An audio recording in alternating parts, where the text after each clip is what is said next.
Niwaase tu ndugu zangu au vijana wenzangu kwamba swala la afya ni swala la msingi sana kwenye maisha yetu. Hakuna maendeleo bila ya kuwa na afya njema na siha nzuri.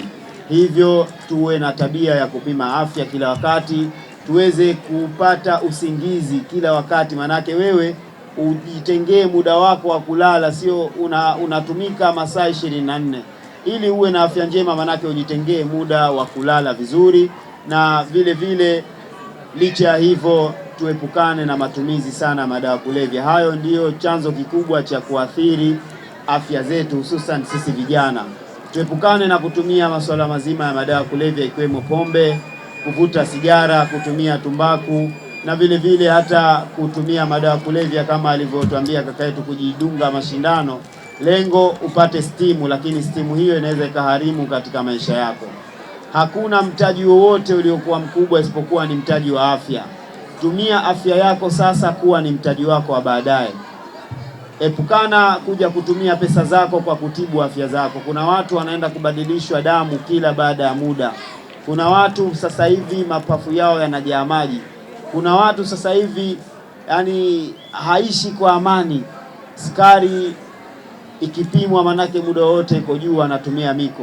Sasa huu ni muda wetu vijana kuweza kujikinga na kuweza kuzipenda afya zetu. Tufanye mazoezi kila wakati. Kuna baadhi ya makundi ambayo yanaongoza kwa kuwa na maambukizi makubwa ya virusi vya ukimwi. Tuelewe kwamba hapa visiwani kwetu Zanzibar tuna maambukizo ya aina mbili. Tuna maambukizo ambayo yamejikita katika makundi maalum, na tuna maambukizo ya ukimwi ambayo yapo katika jamii ya kawaida.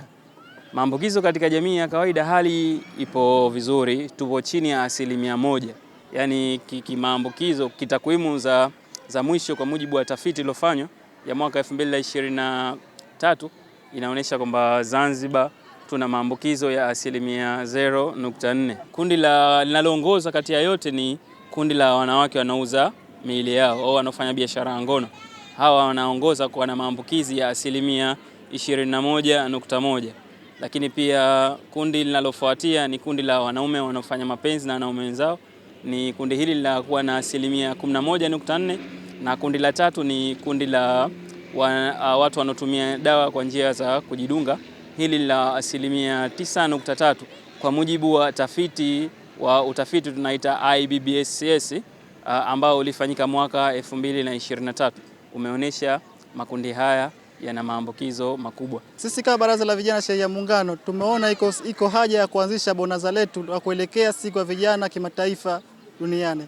Kwa hiyo kama sisi Baraza la Vijana Shehia Muungano tumeona iko haja ya kuwaita vijana wenzetu na kuwatafuta wataalamu wa ukimwi kuja kutoa hii fursa hapa ya kufanya huduma ya ukimwi. Ujua vijana wamehamasika wengi na tunashukuru alhamdulillah, lakini tusirizike kwa waliokuja. Yaani tuwe wengi zaidi. Na hamasisha kwamba vijana wenzangu kila walipokuwa sio waje Shehia Muungano tu. Sehemu mbalimbali, vituo vya afya vipo sehemu mbalimbali. Dr. Mwinyi kajitahidi sana kutujengea vituo vya afya tofauti vipo karibu ya shehia zetu. Mimi kwa siku ya leo ya maadhimisho ya vijana nimeifurahia, nimeipenda kwa sababu tumepata vitu vingi sana, tumehamasika na vitu vingi sana. Kama kucheki afya yako. Mimi mwenyewe tu nimecheki afya yangu, niko vizuri, nashukuru, huduma iko vizuri sana. Nimefurahi sana. Natoa wito kwa serikali kusapoti mabaraza haya vijana na vijana ambao wanajitolea katika shughuli kama hizi, kwa sababu kama tunavyojua haya mabonanza yanakuwa yana gharama, na sisi vijana kama vijana inakuwa gharama hatuwezi kuzimudu. Kwa na washauri serikali tunapopelekea barua za maombi watusapoti ili kuhakikisha afya zetu sisi vijana zinakuwa vizuri.